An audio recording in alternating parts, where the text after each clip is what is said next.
Hi, it's Malcolm Joseph, and you're watching the Break It Down show with host Peter A. Turner. Hi, Pete. That's right. Thanks, man. That's a great intro. Good job. I love having musicians on. I love having bassists on. I wish John was here, but he's right. We're both going on vacation with our respective others, and so together, all of us, so foursome, and so we're all have this crazy short week kind of thing. So he had to work instead of hang out with you, but he wants to. One of the things that's incredible, Malcolm, is John. John was a drummer growing up, but he never quite got over the hump. To get to professional grade and everything, because girls and jobs and money and music don't always line up the way you want to. Yeah, but now he's in this great band, and they're a cover band. They play in the Bay Area, and they're called the Uncommon Wealth, and they play like Duran Duran, The Who, Echo and the Bunnymen, all these great like 80s and before songs. And nobody plays these things out live. And so it's not anymore. Yeah. Like they'll play Depeche Mode, U2, just a great band. And he's having an absolute blast, man. It's Brilliant. So great. And this, he gets to play music out live as a drummer. Like he's living his dream, Yeah, fantastic. Good on him. Yeah. What about you? Are you going to be able to get out live soon, or how's it looking for your efforts? At the moment with Grace, there's no news of anything coming out live. I'm sure there will be. I've heard last that she's back in the studio just finalizing and completing the album, which has been going on for a number of years. So it's been quite good in that sense that she's focused into the album, and hopefully you'll hear something of that next year. Do you like to be on the road more than home and creating? I mean, look, there's a cost to being on the road, right? Like you got to be day to day doing, there's just schedules and it's just harder, right? Do you like that better than writing, or what do you like about it? It's just like the adventure, isn't it? It's like, you've kind of cooped up in the studio for a number of years or a length of time. And then all of a sudden you get to go out and see the whole world and go out and perform in front of people. It's a balance of both, really, I think. Yeah. But I do love the studio. I love the studio. Yeah. And then ultimately the reason why you're out is because you put out a new EP called Robotronics. That's right, yes. Well, tell us about that. Yeah, Robotronics was a kind of brainchild of myself, trying to work out what I was going to do in the lockdown sessions. And a few folks have been saying, Mal, we haven't heard anything, or you've not recorded quite anything for a bit of the time. So I just thought, you know what, I'm just going to get it together. And whilst doing that, I met Aaron Castley-Stewart from Paradise Hill Productions. And we said, all right, come on, let's get an EP out. And then, put it together, and it came out. And it's quite amazing, really, the collaborations as well we worked with. And I'm in the proceeds of putting the album together now. Yeah. No, it is. It's great. And the EP thing. Here's my question, and I mean this only in the positive way. I'm old. I come from the album era, and I'm like, well, why didn't he just put out a whole album? But then again, who puts out whole albums anymore? I mean, it's really EPs or shorter, right? Yeah, that's right. Yeah. Like I dropped a track, and I'm like, why don't you drop 12? But the reality is the industry wants shorter stuff. Yeah, they just want short, sharp, sweet, get the attention span for like at least over half a minute and you're in. Yeah. I thought, the EP was a really good idea. It was quite eclectic. So it had a kind of selections of, everyone's said to me, like, what's your number one out of the three? And I said, well, they're all number ones. Like, they're all kind of individually kind of produced and musically challenging tracks. So it's been good for that. Yeah, it is eclectic. When I was listening to it, one of the things I heard obviously is the funk, right? You've got that in there, but there's a lot of 80s vibe in there too. Yeah. And then you also brought in some young voices to kind of multi-generationalize it, Yeah, exactly. And that's I love working like that, and I'd love giving other artists of whatever ages and a shot of what they want to produce or want to kind of be involved in. And so it was great. And 80s, that's me, really. That's where I'm from, Yeah. Well, it felt like home to me, right? Like I felt like this was like a cool 80s version of like a 70s movie, but has funk in the soundtrack. And yeah, you hit it right on the head with me. Talk about some of the people that you've partnered with, because there's some pretty incredible musicians, and the guy that blows the sax. Let's not go by him without talking about him. But let's just talk about some of these people you partnered with. Yeah, as the saxist Walter Chancellor, who's quite an incredible sax player. Seriously. Well, he comes from the camp of New Power Generation, Prince. He kind of worked with that whole unit for a number of years. Again, Aaron sort of said, like, have a chat. You two really hit it off, and we did. So I said, I've got this groove and this melodies and stuff. Do you fancy having a go at it? And he came back, and it was just like, I was blown away. So he's been quite amazing. And on Robotronics is Kezia, is a young singer, British singer, who's kind of worked in the kind of soul scenes in London throughout the different kind of session world and stuff. And she came up and she wanted, I said, like, you'd be great to front it. And I really like your voice.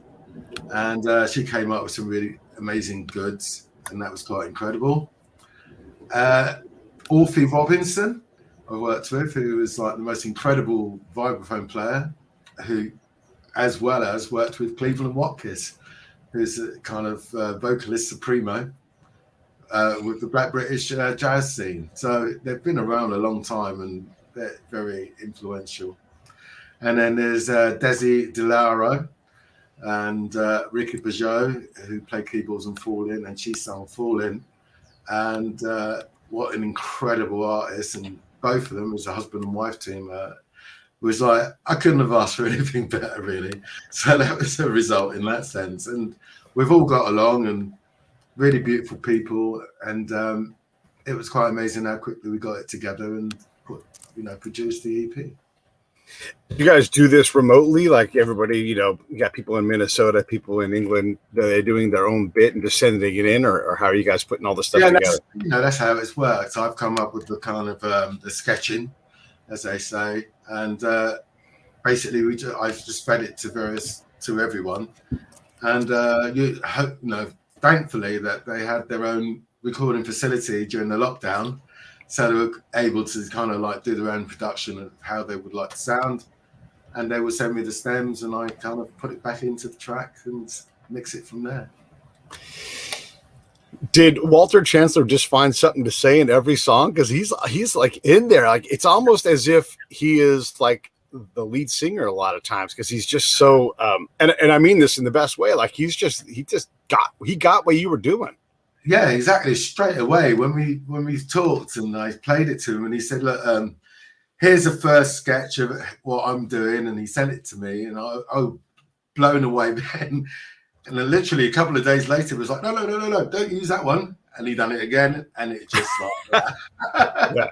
I just got blown out of the water completely. So it was like another amazing. He's such a great player and such a really cool dude. How did you connect with him?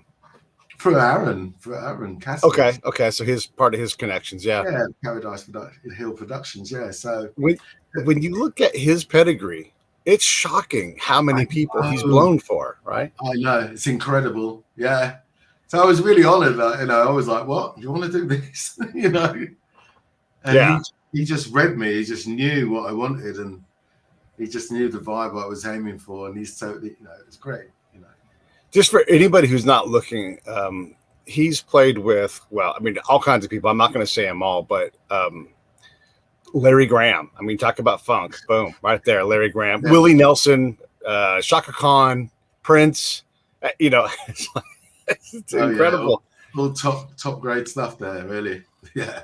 When you find out he's going to play on your music, what does that mean to you? I mean, that's okay, great. It's neat and everything, and it's exciting. But then you look and you're like, God dang, I get to make music with these incredible. I mean, obviously you're incredible. You've been doing this your whole life, but what does that feel like when you get that email back? Like, yeah, I'm in. I love it. Let's do it. It's just like a little shiver of kind of like, oh, this is going to be great. And it's just been wonderful. It's just an amazing feeling that, you think, you're trying someone out this caliber for the first time, and there wasn't even a second thought. It was like, yes, I'm in, and I was just like, whoa, that's brilliant, absolutely brilliant. Yeah. And then when he shows up with ideas and like, hang on, I can do that better. Yeah, exactly. You know, he came with one idea, and as I said, and I was blown out of the water by then. I was just saying, this is incredible. And literally a couple of days after that, he said, don't use that, try this.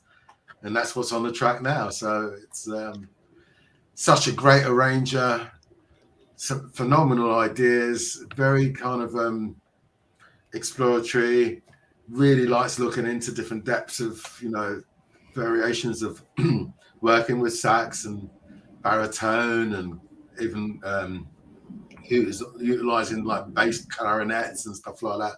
Yeah, he was he's a don. Yeah, definitely. Yeah, he's not afraid of a Barry sax, and yeah, not at all. But those deeper tone saxes, they do something for music. I mean, I think about NWA when they, you know, come in, it's like burr, burr. It's terrifying, right? But it also can be sensual. It's a crazy thing, and I don't think we get enough horns and saxes on music these days. No, it's not as much as it used to. Like back in the 80s, there was, you know, there was saxophones on everything, or big brass sections and nice kind of amazing arrangements. You know, like, you know, heading for the Tower of Power kind of scenario. You know, yeah. And it was like, especially in funk, you know what I mean? That's quite a key, essential rhythm, but as well as sound. You know what I mean? So it's coming back. It's coming back. It's good. Well, because I was watching, my girlfriend were watching the MTV Awards last night, and most of that music, look, I'm old, right? So, yeah, I'm like, most of that music, I just don't identify with it like that. I can hear it. I know it's catchy, but I don't, it's a little bit, you know, and this happens in music. You go through eras where it's overproduced, and then they're exploring new frontiers, and they figure that out, and then they go back to the base. You know, these things, they rotate. And I can't wait. I'm hoping to hear more horns and things, because so we had Mick Gillette. Speaking of Tower Power, we had Mick Gillette on the show, and he talked about pretty much right before he died, and he talked about the power of having horns and just blowing the back of the room off, you know, and they can do so many things. Like, you know, they can hold a space, and everybody else can just anchor off of it. They can lead. They can do all kinds of things, you know. I mean, it's then you're not starting. Then when they start to utilize like effects and things like that within their sound, that's a whole other scope again. Like, you know, it's quite incredible. Yeah, there's a guy from the Bay Area named Paul Hansen, and he just jams a microphone down his bassoon and just runs effects through a bassoon, and it's the craziest. He's like the Jimi Hendrix. I mean, it sounds dumb, but he's like a Jimi Hendrix for the bassoon. He's broken all the rules and created these sounds that humanity's never even heard before, you know? Yeah, we love that. We do like that. So, okay, I've been listening to a lot, you know, so if you look at my YouTube like playlist and the things I listen to, it's pretty eclectic. I try to be as English as I can, you know. Okay. And I told you we had DC Lee on the show recently, and for those who don't know, she goes back to the 80s also, and she's done everything. And she was in a relationship with a guy named Paul Weller in the band, the Style Council. That's right. They did jazz, rap, pop, dance. I mean, no rules at all. And all of you folks are like that. I mean, you guys move around, especially, you know, these guys that you partnered with too. Walter, of course, same kind of thing. But especially like Cleveland, that guy, he doesn't have a home genre. He just gets it and goes. And that's exactly what, you know, like with myself, Cleveland, Orphy, we all come from the same neighborhood. So, you know, over the years, we've grown up in the same neighborhood, and it's like you get a taste of all the cultures that you've kind of grown up in. So it was never, I'm just going to stick to that particular genre, or I'm going to work and kind of concentrate my musical skills in that particular genre. You always wanted to try something else. You always wanted to move into a different road, you know, and that kind of, it's refreshing in that way. You know, I think there's a lot of British musicians that are like that.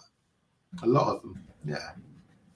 But why? I mean, look, multicultural is one thing to say that, but multicultural can be anything. Why do you guys get that? Why are you guys so, look, Paul Weller shouldn't be doing rap in the mid 80s, but, yeah, that's but true. It's on his albums, right? And his albums are smashing. They're going number 1, they're going 2, and he's putting all this eclectic stuff on there. So not only does he get it, but everybody got it. Yeah, exactly. And I think that's been going for a long time, that kind of attitude, you know. Even when, you know, not even necessarily like jumping from genre to genre. For instance, like Led Zeppelin would do sort of a lot of blues, and then there'd be like a kind of like a straight rock, or it could be a kind of ballad, but you can hear the sort of soul influence and a black influence within it. And it's like, you know, we take these options and we kind of pull everything in, and then you kind of roll around in it a bit and then really enjoy it, and then you produce what you come out with, and it's fresh. It's always fresh. Yeah. You went with funk as your base this time, though. I mean, you definitely have funky roots. What what inspired this particular collection of songs? I just think it's for me, it was something to keep short, sharp, and sweet of the journey I've been through, and you know, my passion and love for funk. And it's you know, I've always loved soul and funk. I've always been you know, I was always a clubber back in the days, and always followed music everywhere. So it was some of the influences that I wanted to put back, and there's still a lot more to come with that in the album as well. So yeah, I've always, and seeing Parliament Funkadelic for the first time in 1977, that kind of put a stamp on everything, really. Yeah, I can see that, and having Larry Graham around, you know, that doesn't hurt that kind of sensibility, because you're a bass player. You know, you've got to be deep in his catalog to understand how to play funk well. Oh yeah, from like Sly and the Family Stone, it's just that whole funk era there on its own. Like it was quite eclectic in the sense of like how it was portraying the genres of mixing funk with a popular music. You know what I mean? Trying to make it a bit more commercial than most people would expect, you know. So yeah, so those influences were huge on me. Yeah, definitely. We've had Sly on the show, you know, and God, when you get his moments of brilliance, he's an old man, he's been hard on his body, so his moments of brilliance are pretty short, but the wisdom is just sticky. It sticks with you. And one of the things he said was, okay, it's not just about music, it's about social movement. I wanted hippies in my band. I wanted people to look different. I didn't want to be the only one singing. So my sister sang, my brother sang, everybody sang. I had white people. It was about this kind of peace and love kind of thing, because that was the vibe. That was the era, right? And I remember there was and I've asked a couple people about this, but he was on Dick Cavett with Muhammad Ali, right? And Muhammad, neither guy is wrong. It's just two different ways of coming at this problem. Muhammad is saying, hey, we got to get ours. We haven't had ours yet. We'll get together later on, but we need to get caught up. We need to, you know, get what's right, our rightful spot. And then Sly is like, be cool, man. Just be cool, you know? And so we have this kind of tug of war between how we do, and these guys are both cultural icons. I mean, they're setting the tone. People still talk about Ali fights. You can't go an hour without hearing a Sly Stone song on a commercial somewhere. It's everywhere. Yeah, right. That's right. We like to say around here that the people that copied the people that copied the people that copied the people got their ideas from Sly Stone. I mean, you can't do hip hop without having Sly's stuff all over you. You know, like and Parliament Funkadelic. You know, yeah, like, for sure. Yeah. It was everywhere, you know, even if it wasn't actually totally ripped from it, it was the influences of melodies and beats and bass lines and stuff. It was all combined. Yeah. When you hear those bass lines, I mean, they do stand up, right? They're the backbone of all of hip hop, basically, and the beats too. Yeah. Why was it so good? Freedom, I think. Okay.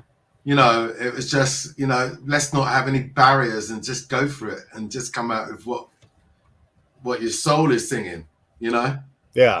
And go for it and then kind of like expand on that and develop that. And that seems to be the freedom that's come out a lot more.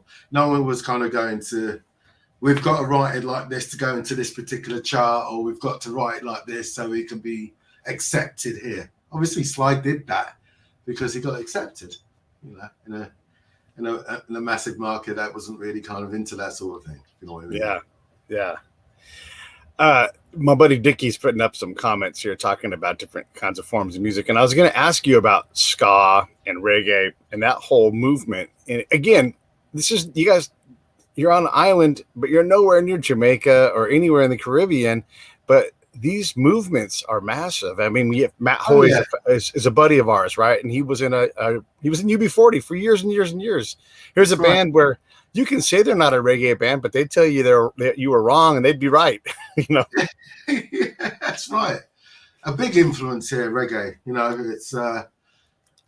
It's like, as you say, we're a tiny little island, but we're on fire, man. It's sort of like we're bubbling with new, ambitious, and kind of steady influences that we kind of honor and respect, and always survive it and always keep it alive, if you know what I mean. We're keeping that whole scene alive, and from where we come, we eject it out to the rest of the globe, and they don't realize it's coming via us, in a sense, if you know what I mean. It blows me, everything. Yeah. It blows me away how powerful the UK is in terms of that. I mean, we won't even include like Australia in here for a minute, right? Because they have their own thing. But let's not ignore the fact that they're a massive influence on the world with music. But again, it's not that the British Isles, it's just not that much space. And I mean, I'm thinking about so many bands, Ozzy Osbourne, New Order, Adele. I'm just thinking of names off the top of my head. There are so many people. Rankin Roger. I mean, all these, and I said three different.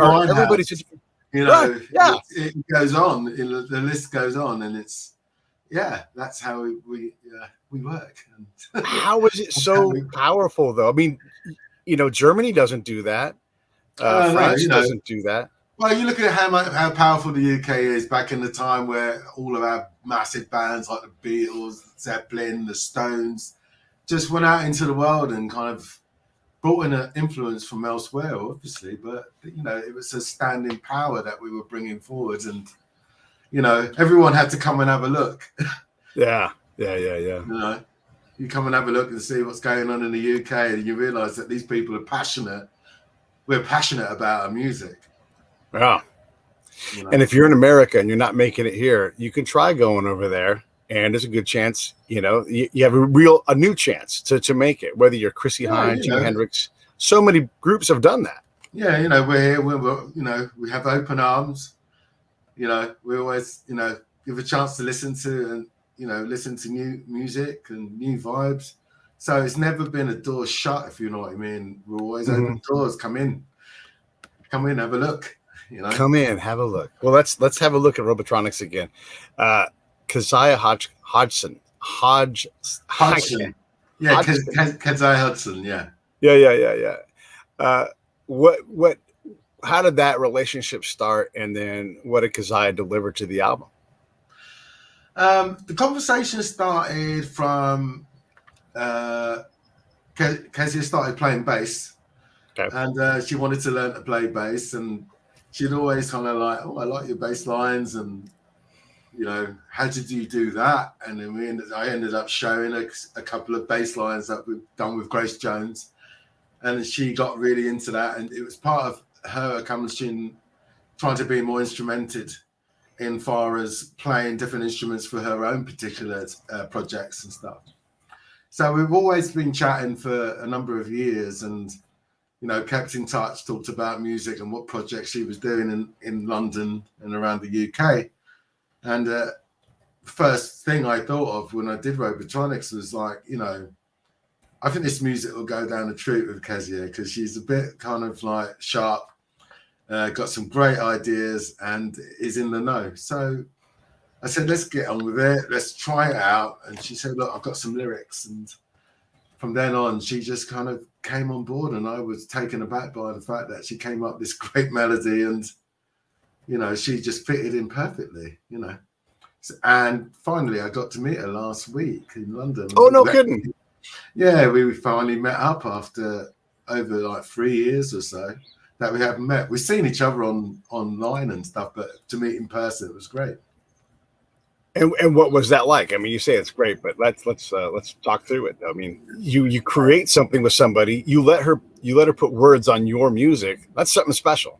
Yeah, totally. And that's exactly how I felt about how I would be working with Kezia. There's something special there that was going to work between us, and it worked. And she's always up for new ideas. She's young. She's very young and new, fresh blood. And it was like, she's worked with some great musicians in the circuit. And it was just like, I think, you'd be great to front this track.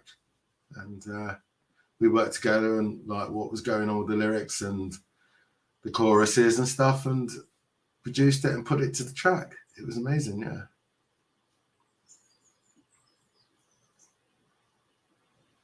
I think your voice has gone for some reason. Yeah. Do you like surrendering the words to somebody else? Is that comfortable for you? It can, yeah. I can't. Sometimes you have a lyric title, or a couple of lyric idea, and a tiny melody, but sometimes there's a fresh approach who has an idea where you're going to come from, and there's a fresh approach to it, and then you either say, well, no, it doesn't really work, or that's fantastic, you're doing it, this is you, you're writing these, you've got the right idea. I will put in a couple of little, well, maybe we can't use that phrase, or look at that sentence, but usually I just have a free hand and enjoy. And it's the freedom, again, like we were talking about earlier, to give the musician to express themselves or how they would portray the track. And it's worked in that sense with her. I don't know how old Kezia is. 25. She's not 25. Okay, so you've got this project all together, and you're like, yeah, let's write some lyrics for 25. Yeah, and that's bold, man. Yeah, it's like and great twist, and that's what I thought there was going to be there's Aaron Cassidy. I see a message from him. Yeah, it was a great twist, and that's what I was looking for. I was just trying to look away from standard kind of soul, lyrically kind of vibe. I wanted a bit more raunch, a bit more, not so much street, but just a bit more of a different attitude that would sit over the track completely, Yeah. Sometimes that female voice, or flipping the perspective on a song, and even as songs age, putting them in a past tense or more reflective, you can almost take any kind of love song, especially if it's like a breakup song, and you can sing it or perform it in the mindset of being, I'm this middle-aged person now, like there's a U2 song. I'm a big fan of U2. And it's called So Cruel, and it kind of ends with like the whole idea is she's so cruel. And then as an adult male, now you can sing that to this woman and be like, I was so cruel, because you can start to see you can realize that you're part of this thing. Right. And seeing something that's more deep, more soulful, I think. Yeah, definitely. I totally agree on that one. Yeah. Who moves? Yeah. Go ahead. Go on, sorry, what was you going to say? I would say, who moves you like that? Though, like, who do you hear and think? Okay, let me tell you why I'm thinking about this. That'll get us going in the right direction. So, Chris Thomas King on his new album, he sings an Adele song, and I'm trying to think which one it is right now. And I can't think of which one it is, but it's that. I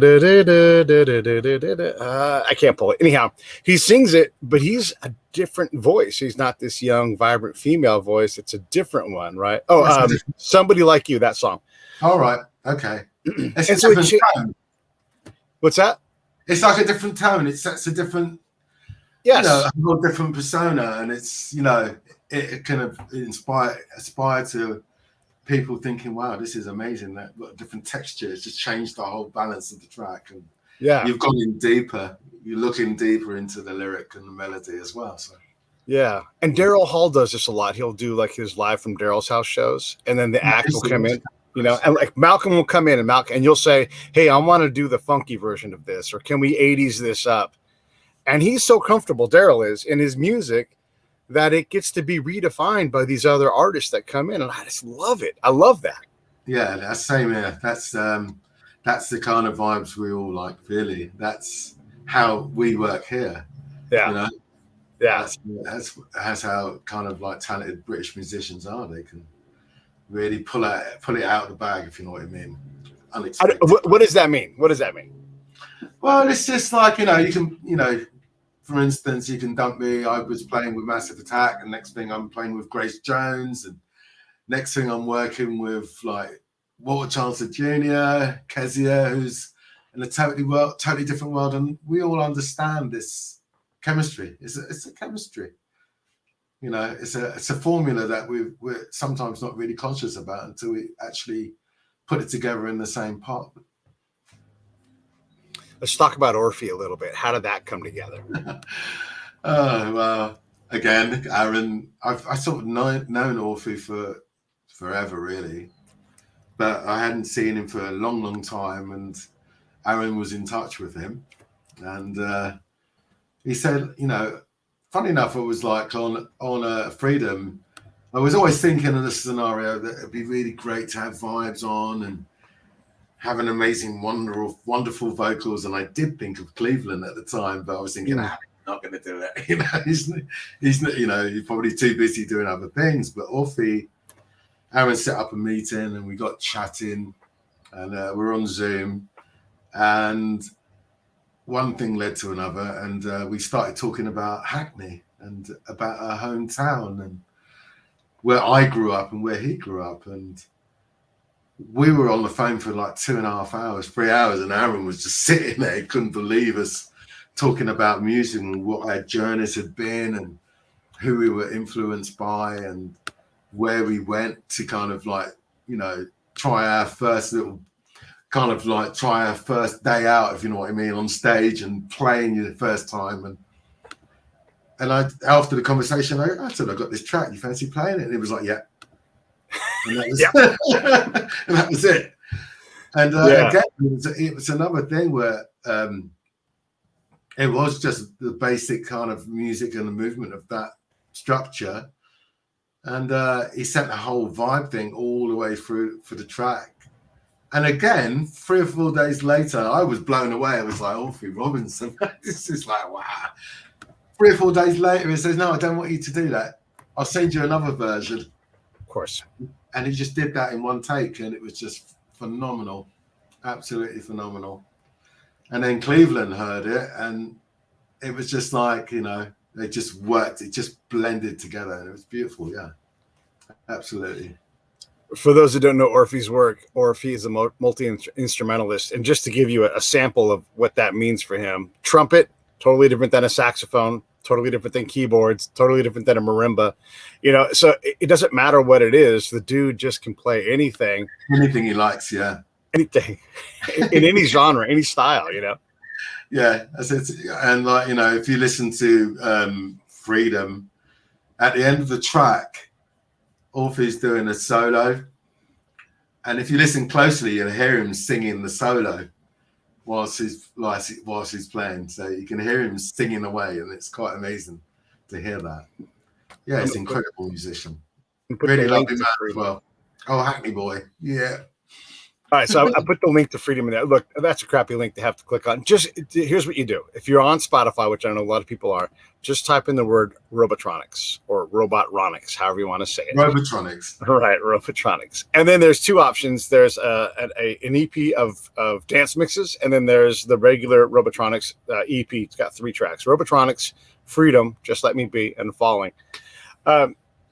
When you put these out, why 3 songs? Why not 6? Why not 4? I mean, how did you? I wouldn't be able to stick to 3 songs. I'd be like, how about we add in this one instead? How did you get to 3 and stick to it? It was just like, right, I'm staying here. Mustn't go any further. I know I'm tempted.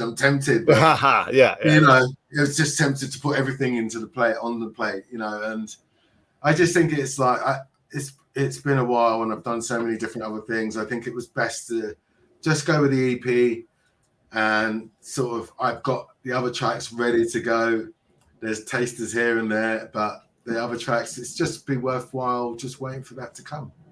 Yeah. You know, so I just thought, let me reintroduce myself again with these amazing musicians and artists, and, you know, restructure it, and let's go and see what happens from that.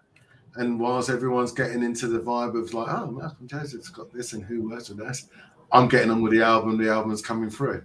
So I was happy. I'm still like old school. I still want an album, you know. Yeah, okay. I still like to do an album, you know. I still want to do a really nice sleeve where you can look into it and read all the details and stories and stuff like that. Yeah. My buddy Brad and I are working on an album, which sounds way more fancy than it is. You know, I'm just going to sing some songs and play the guitar a little bit, and then we'll try to do covers and try to rearrange them. And this is purely for artistic expression.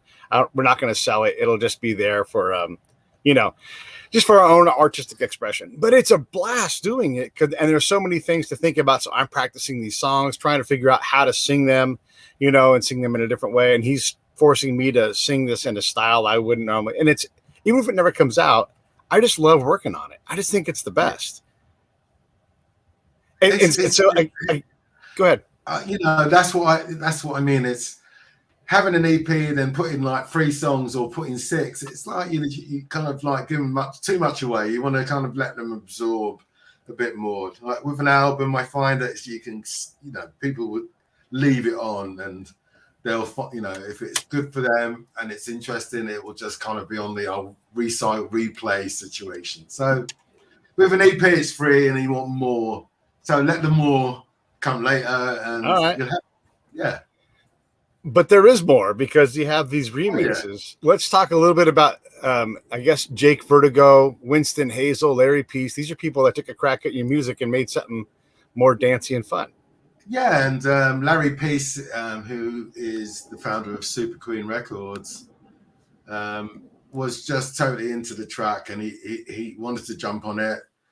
And what I did, I just sort of introduced the track to Winston and Jake, and they were like, "Yeah, send me the stems. Listen, I really want to have a go at this." And then Larry said, like, why don't we just do this EP, like 6 remix EP? And I was like, well, it sounds good. So it gives a whole genre of styles within, like, between house and down tempo and bit of kind of garagey kind of vibe. So it was like, why not? So Larry released it out of Super Queen Records, and it's on its way. And it's on everything at the moment, from Traxsource to, I should say, Spotify, DistroKid, Deezer. Yeah, it's on all those sort of streams. Yeah, if you're watching internationally, Deezer, go there, definitely check it out. Again, Spotify has all this stuff as well. YouTube has it. Wherever you go, it's going to be there. Oh, you'll find me. Yeah. Yeah. So, okay, back to the remix side of it. How did you pick these guys, Jake and Winston? What? There's a comfort you have to have where someone takes your music and makes it into something new. Yeah, exactly. And, as anyone else who wanted to do a remix, they present something of an idea of what they're into and what sort of vibes what they do and where they think their market would lie with the track of the remix they would do. And I just listened to what each DJ remixer had. And I was just like, yep, you're good. That's great. That's great. That's great. And it all fitted into the right scope. And they all came back with their ideas. And it was just like, yeah, it's great. It was amazing. And it was, it was just a taster for every sort of genre within the club market. So it was really good for that. So, yeah. And they're all kind of renowned. Winston's like from Warp Records is a legend in himself. And Larry, as you know, Larry was Prince's personal DJ at one point, and he's got a really good club scene and got his own vibes there, and travels around the States playing. So it was good. It was good. He's puts it in the right club, so that's great. He's got Well, and it's good. It takes a funk album or a funk song and puts it into this dance thing, and I sat there prepping this morning's stuff and doing some work, and I forgot I had it on. I was like kind of bopping along as I was doing notes and everything. And yeah, man, I love that. I definitely recommend everybody check out the mixes. You've worked with so many people, and Aaron knows everybody. Who do you want to work with that you haven't worked with yet? What particularly now? That's a hard one. Wow, that's a difficult one. There's so many kind of great artists that I would love to work with, American and British. I definitely want to get something. I definitely want to get Grace to do something with me. Just she says a few words or so, or sings a little melody. That would be quite phenomenal, really, to get Grace Jones to do something. So How is it with her being your boss? Can you send her something and say, "Hey, what do you think?" and have her just be inspired and send you like, "Why don't you do this?" and then send you something, or can you do that because she's your boss? I mean, how does that work? well, you can do. It's just depending if you can find her. Okay, fair enough. If you can find her and she kind of responds, then you're in. Yeah. So at the moment, I'm just pressing up like some vinyls of the EP. So once that's pressed, I'm going to send her a copy and kind of put a nice little note in it saying, look, there's some more tracks. Would you like to be involved in one of the tracks? And I'll send it to you if you're up for it. So she's not shy. She wouldn't kind of totally ignore you. She will listen. So we'll check it out. How important is it to you that this charts on Heritage or whatever it's going to be? Like, what are your aspirations in terms of the popularity of the songs? I'm just hoping it'll be listened around the world and people play it and kind of follow in and kind of continue and inspire other people to get to hear the music. If it charts, it's great. The more listeners, the better, and it'd be nice to actually get recognized, to be put into a chart that it's actually doing something. So it's definitely healthy to have charting, like, as you say. Yeah. Do you think you'll tour this thing at all? I know it's super hard with COVID, but do you think you'll take this thing out on the road at all? Or? Well, that has been mentioned. Okay. I have put bands together and it's hard work. Right. And I did say to myself, like, never again. Right. Right. Yeah. Totally. But there has been a mention of, like, you might have to come out and kind of go out and play it, and we'll see who's got a big fat checkbook if they decide to do that. That's the thing, right? Yeah. If they want to do it, they'll just have to say, well, if you've got a big fat wallet. Yeah, right. Someone I know does spectacular things, and he is a master at building. We have a thing called the Rose Parade. It happens on New Year's every year, and they have floats in this parade. And he is a master at winning one of the many different levels of float awards. And so, if you want to win, you hire this guy Ron, and he builds world class floats. And it was the company that owns Stella Rosé, right? And they're like, he said, why don't we get Kool and the Gang to come and play Stella Great Good Time on the float and everything? And they're like, that sounds great. Do that. And so he goes to Kool and the Gang and says, I want you to play Celebrate, Good Times instead of Celebration. And I want you to do it on New Year's in LA. And they're like, not a chance. And he's like, how much does it cost? $100,000. He's like, bam, done. 100,000. Yeah, that's the man. That's what we want to see. Yeah, exactly. He's not going out. And this is what I'm saying to everybody else too. Go out and see live music. I just saw James Otto, who's a country music singer. He's done really well. He's charted number 1, number 2, that kind of thing. And we were out doing a charity thing for ALS. My buddy Phil has ALS, and so we're trying to fight that disease. Yeah. And so you got a chance to go to a winery, eat wonderful food, listen to wonderful music live outside, and it's California, so the weather was perfect. Yeah. And for a small amount of money, go out and see, a couple of national level acts. I mean, James and Jason is another guy who's there on the show. These guys are incredible. You guys got to go out and see live music, especially right now, because I'm telling you, these artists, this is how they live. This is how Malcolm lives. This is our life. This is our, this is how we work, Right. Yeah, it's both, right? It's the work and the life. I mean, you take your band out and go tour your thing, and then Grace calls you like, tour canceled. We're going out with Grace, It's like, this is what we do, And so it works, Hopefully, we shall see. You never know. I could actually be the support band for Grace. You never know. Yeah, open, and then play bass. And then play bass. Yeah. Good work. Yeah. But definitely go out and see live music, y'all, because it's you know what? You don't have all the anger and hate that's on social media and TV. All that stuff goes away. You sit there with someone special or your friends or whatever. Have a couple of beers if you're so inclined. Yeah, that's lush. That's how it should be. Leave the TV alone. Leave the media alone. It's just destroying your brain. And go out and see us. We're here. We were always here. Through COVID or not. We're always here trying to, to look after our people with music and arts. And that's what we do. That's what we're here for. That's what we're put on this earth for. So that's us. I know from talking to Matt Hoy about when he writes songs and everything, you know, those words come and there's inspiration and he kind of just lets it flow, and then whatever comes out, like he's thinking about his mom, he's thinking about love, whatever it is. How do you write when you're writing songs? Yeah, sometimes it's usually the title. Something will bump into a title, and I look at the title and I think, well, Robotronics. What is Robotronics? It's a kind of like monotonous, synced kind of vibe going on, and nothing's kind of moving away from it. So it was right. Let's try something. Let's try and explain that you've got to change your ways and have a bit more fun and freedom than sort of trying to be just being, narrow-minded.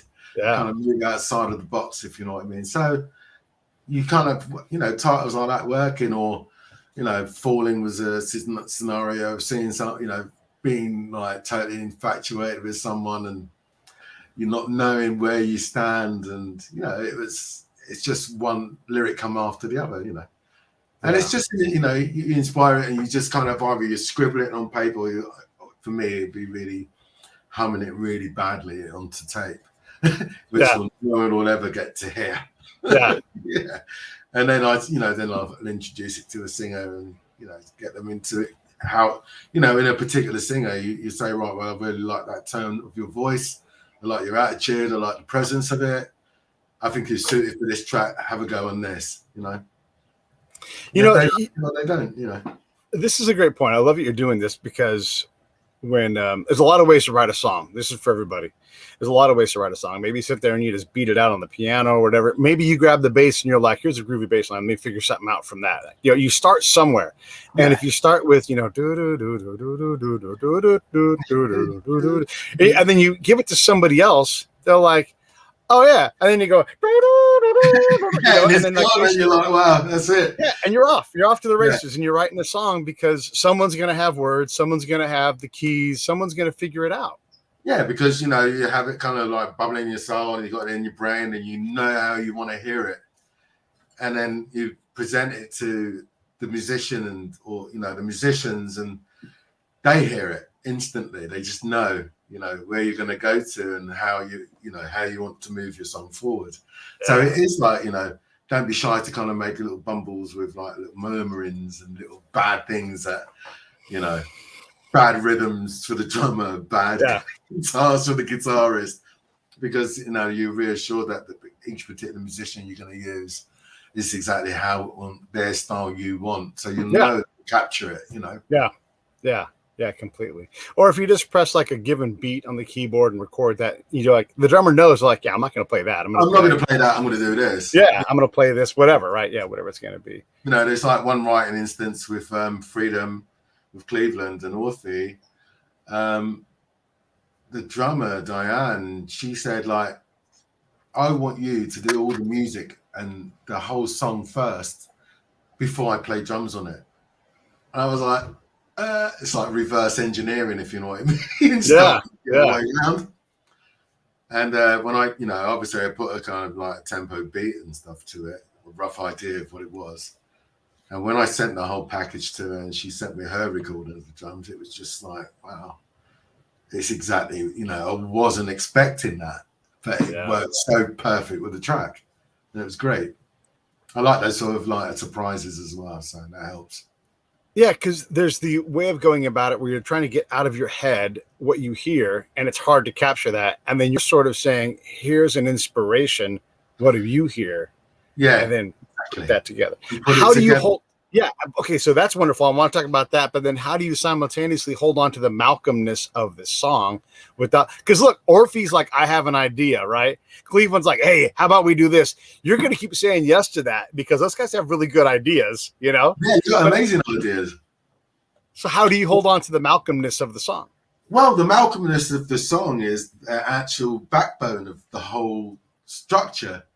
The arrangement, the way the song is structured, how I've utilized the way the players are working their way around the song. And I kind of still embed it back into the backbone of where it's from originally. So even though everyone's portraying their brilliant ideas and stuff, the backbone is initially me. you know. So I try and, you know, it's not necessarily forcible because musicians know that. They know it's your thing. They know that you're not going to change it around to anything else because they're putting the ideas within an idea or painting that you've already kind of sketched. So they're just filling coloring, you know, we're just doing colors, we're just doing colored by numbers together, you know. Mm-hmm. And it just works that way. It's, you know, it's unusual. People always say, even though I do quite different things, it's like I can still hear Malcolm in it. I can still hear. Yeah, that's what I'm talking about. Yeah. So I always try and make that important. That stays in there. So it's definitely the Malcolm Joseph vibes, if you know. Yeah. And you're a bass player, right? And so you get that. I mean, unless you decide not to, and you're crazy, Ash probably is like, yeah, I'll let someone else play the bass on it. I did. Yeah, you did, right? I did, yeah. I was like, yeah, I've got the bass line, let someone else play it. Right. Just so you get a different vibe again. It's, you know. Yeah. I like that. I like that experimenting. And I like that kind of utilizing musicians. It's like, you know, if you had the Motown studio band, you know, you throw a song at them and they all just, that's James Jamerson doing it how he does it. That's, you know, and it's just each musician is how they do it, but this is the song for them, and they color it and they make it your vibe stand out. Yeah, it makes your you know it makes your vibe stand out exactly how you want it. And I'm sure you've seen Wrecking Crew, that wonderful movie. We had the director on the show with us, but Carol Kay would do that, right? She's like, "Oh yeah, I hear your adorable little bass line. How about we just do this?" Boom. You're like, "That's a generation-defining bass line," you know? Yeah, smashes it. You know, it's absolutely incredible, and that's, you know, that's the whole idea of. Maybe you can't find that bass player who's that advanced that can play so many different genres. So you find a bass player that you think that can fit into your song, you know, and, you know, vice versa. You know, and I'm glad you talked about the genre part, because when I was talking to Dee, and I was so in love with everything she was saying, because, you know, she's been through all of it. She's been in one of the biggest bands in the world. You know, then that falls apart. And I mean, she's been through all of it. She just had her best friend just passed away this summer, you know. Oh, right. Who's that? And so when you talk to her, you're talking to a person that's not just able to sing soul. She is soulful. She's soul. She's got such a beautiful voice, you know. And I always say, you know, she's so underrated. You know, you know, so underrated. I think we have a family connection along the way as well. Oh, do you really? Oh, okay. This is awesome. Apparently so, from my aunt on my mother's side. I love it. Apparently we are sort of blood connected along the way. Well, she also has no fear of genre, right? But I wanted to ask her this question. I got a really interesting answer. Okay, so the question is this: Malcolm, you're able to play in whatever kind of genre you want. You're a professional musician, so there's none of this is about that. But when someone brings you a project, when they say the genre, what's the genre that makes you go, "Whew, I'm not 100% correct. I'll figure it out," but you know, like I'll work it out. Well, jazz. Love it. She said the same thing. Imagine Daisy Lee saying, "Yeah." She said jazz, and I'm like, "Get the fuck out of here!" How can that be? Yeah, hands up. Yeah, jazz. I've done it. You know, right?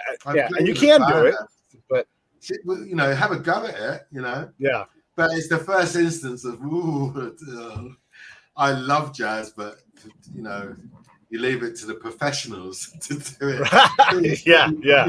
Totally jazzed out and spent all their whole life in that world, you know. But as you're a sort of multi-genre player, that's the one thing I'll be like, just thanks, but I'll have a go. But if you don't like it, don't. You know, I'm not a jazz player. Yeah. Jazz funk, yeah. I get over a bit of jazz funk, you know. Well, right, yeah. There's jazz adjacent in a lot of different directions, you know. Yeah, exactly. I think jazz funk is my safest part, really. Yeah, I can see that being true. I mean, what would you say? Okay, when it's always interesting to hear the answer to this question too. How do you define what jazz is as a genre? Like, how do you sort that out?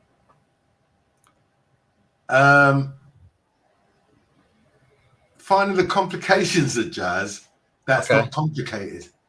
Okay. If you kind of let it get to you and listen, there's no fear. You understand what's going on. So yeah, that's how I would define it. You know, I would listen into the musicianship and then you listen to the actual vibe of it and then you get it. You just feel relaxed. A lot of people will kind of go, oh, jazz is a bit too it's falling. It's like loads of musicians being pushed down the stairs with all their instruments and stuff. Yeah. That's what people would think of jazz. But, you know, I found listening to jazz is very inspiring, even though you're not actually the player or into that particular scene as such, in that genre per se. But it's very inspiring, and it's like it makes you listen, and then you really work it out, and you feel comfortable, and you find the freedom of it, and that's what I love about jazz. Freedom. We had Nathan East on the show, and we asked him a similar question. The master. And, the master, right? And he gets hired to do a Chick Corea show in Jakarta, and so he's like, "I'll send my plane for you." And so he's like, most everything I sit down on is play it, but when Chick sends me charts, I have to practice. I've got to get it in my hands, otherwise, because Chick Corea don't play. You know, he didn't. Yeah, man. Chick Corea, rest his soul. He was seriously a serious boy. Right. And you're sending chops, and Nathan East is like, I have to work through this or charts. You know, like that's as complex as stuff can get. You know. Oh yeah. Nathan can play it. Let's understand, everybody. Nathan can play anything, but it made Nathan go, I better put my hands. So how long do we get till Jakarta? 15 hours. Okay. Practicing I'll sleep after the gig, you know? Yeah. But it's all what we were saying about, you know, if you get offered a particular genre to play. Yeah. Yeah. It's like someone throwing Chick Corea charts at me and I'll be like, you know, yeah. Yeah. So yeah, brilliant. Yeah, I love it. Great bass player. But that again, that kind of honesty. I mean, that's what it takes. Like they're calling you for a reason because they do know that you can give them what they need, but you have to say, hey, you know, like I absolutely can do this. I'll give you my version of it, but if it's not for you, you know, that's a level of professionalism. Yeah. Yeah, that's how I would get asked to play. It's the reason why I get asked to do certain things. It's the level how I can portray the track. You know, I'll give it a go of what you've got, but this is how I do it. It's the same, you know, putting me into the fold, you know, than just playing the line that has been done or created beforehand. So you kind of put your bit of your soul in there. Do you listen to Robotronics at all since you put it out? I did actually. Yeah, I had a listen the other day. What'd you think? I like it. I like it. It's for me. It's different. If I was to put it on, I would listen to it. It's something different from what's actually out at the moment. So for me, I was quite impressed with myself really in that sense. What grade do you give yourself? Grade? Yeah, like did you get an A+? Did you get a B+? How hard are you on yourself when you hear it? Like, you know, did you get the sounds out of it you want? I mean, sometimes people are like, the music is never done. I just have to put it down and move on to the next thing, you know? Yeah, I give myself a hard kind of like sleepless 2 or 3 days. And then I go, right, that's it. You know, that's it. I'm happy. I'll listen 1,000 times and listen through various systems. Play it to friends just to kind of get an idea of what they think. Mm-hmm. You know, the ones who are not going to say, oh, that's great, you know, but someone's been really critical and say, well, I'm not sure about that. Why did you do that? Yeah. And then once I did, I just commit and I finished. That's it. Bye. Next project. Yeah, no, I love it. The EP is called Robotronics. There's also Robotronics, the remixes. I listened to it this morning on Spotify. Go wherever you want. I don't care where it is. Just go check it out. And you'll find it. Just look for Malcolm Joseph Robotronics. Mostly all the media platforms. Yeah. If you really wanted to find out where the merchandise and everything will be, it will be on DistroKid, and that will be coming soon. as I am currently putting together pressing some vinyls of Robotronics, the EP. So there'll be a nice signed selections of collectibles. I love it. Yeah. And we'll put links to that when the podcast version comes out. So if you're listening on the podcast side, look in the links and we'll put that stuff in there. Hey, man, listen, I appreciate you coming on. Anything you want to say in closing? Thanks for having me on the show, Peter. And Bids is a great show to be on. And I like having this chat about, musicians, and it's great. Yeah. And thank you for inviting me once again. Brilliant. Anytime. Seriously. Yeah. Thank you. All right. Stand by. Hey, thanks for watching the show. I really appreciate it. Right here, you can subscribe. Please do that. It makes the show grow. Hit that notification bell so you know which incredible guest is coming up next. Down below is the PayPal link. You can put a small subscription in. That is an enormous help. All that money goes right back into the show. And then right up over here are the next episodes you should listen to, curated by yours truly. Thank you so much for watching the